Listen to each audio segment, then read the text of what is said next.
On your side at 4. Focused on you. Right now at 4, a report of an active shooter at Rankin Technical College leads to a massive police response and a lockdown. Thanks for being here at 4. I'm Kay Quinn. And I'm Brent Solomon. Just a few hours ago, students got an email alerting them to an active shooter near campus. 5 on your side's Diamond Palmer is live at Rankin Tech for us. Diamond, what are students telling you about this? Well, Brent and Kay, students here at Rankin Technical College say that multiple shots rang out nearby at a job site where many of these students used to practice their trade skills. But according to police, they are not classifying this incident as a shooting yet because there are no victims. Now, we want to take you to some video that we captured earlier here. Some of the students at this school received an active shooter notification through email at 10:48 a.m. this morning. Others say they received nothing. Multiple parents I spoke to today say they weren't notified at all and actually heard about it from their students. The email said police were en route, lockdown procedures were underway, and evacuation would happen immediately. I spoke to a student who said her friend was actually at that job site when the incident happened. It was shots being fired near the job site. He said that it was really close. I think it was like in an alley, and he said that the person ran and was like going towards the school, basically the dorms. Now, police do say this incident is still under investigation, but as we saw earlier, multiple students were leaving from the scene and not returning to class. Of course, we have reached out to Rankin Technical College for a statement, and we are awaiting their response. Reporting live here in North City, Diamond Palmer, 5 on your side. All right, Diamond, thanks. Investigators are looking to see if there's a connection between two bodies found in two separate locations. The first body discovered early Tuesday morning on Oregon Avenue in South St. Louis. Police found a man's burned remains in an alley there.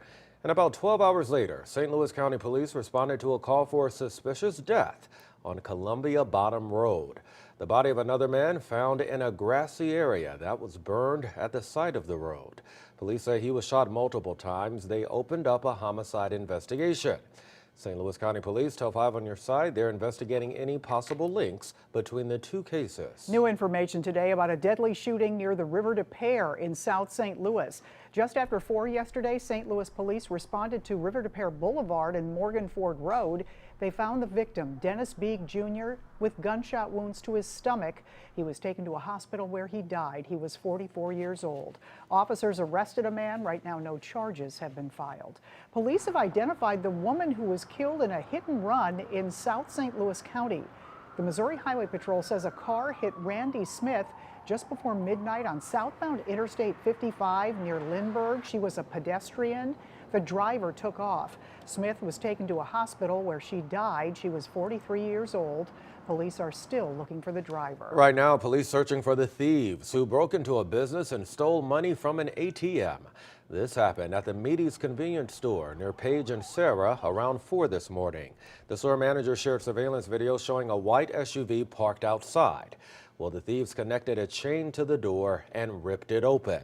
Minutes later, they chained the ATM to the SUV and broke into the machine. Police say they got away with cash. A University City teenager behind bars after police say he admitted to stealing 2 cars on the same day. They arrested Tyrese Marbley Thursday when the stolen car he was riding in crashed. Police say he admitted to being involved with 2 car thefts on October 27th. The first happened outside of the Dollar Tree on Olive. Later that day, he and another man stole a car at the Costco gas station as the victim was pumping gas. Prosecutors charged Marbley with 2 counts of stealing a motor vehicle. He could be sentenced to 7 years in prison. Well, it is a new record in the bi-state. Temperatures reached the mid-80s this afternoon, surpassing a record set in 2005, but we won't get to enjoy this taste of late summer for long. Meteorologist Gary Frank here now with your Weather First forecast. Yeah, it didn't feel like November, that's for sure. And we say this pretty often, and you know, that's what it seems like, at least in recent memory, right? Clouds have increased at the airport as we officially hit that record high. Temperatures, though, started to come down over the next few hours. You'll see those clouds start to increase. I showed you the airport there because that's part of a change. The front is getting closer to us as temperatures still remain at 82 degrees.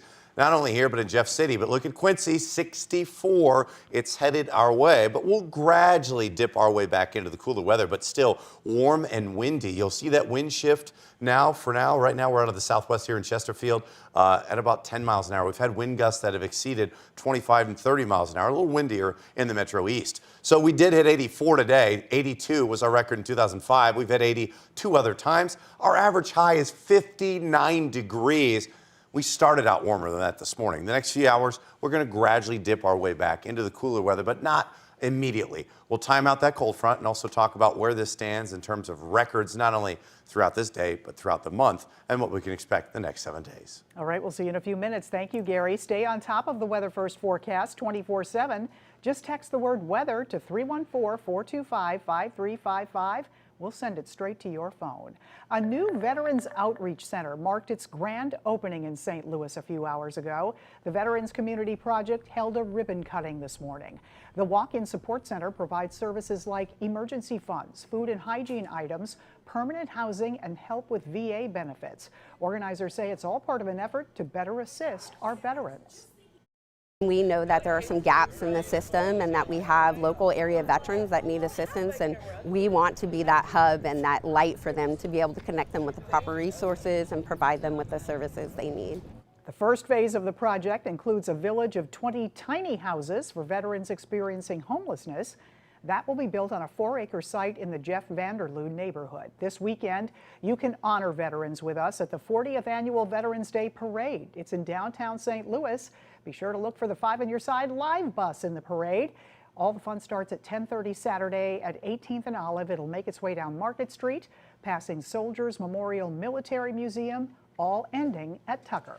Well, briefing the rank and file. The meeting's underway at the GM Wentzville plant that could pave the way to a new union contract. It may be warm now, but you know cold weather's on the way. The money a local utility company is pledging to help low-income customers. And facing the truth, how a local coffee shop owner says his life changed for the better once he became honest with himself.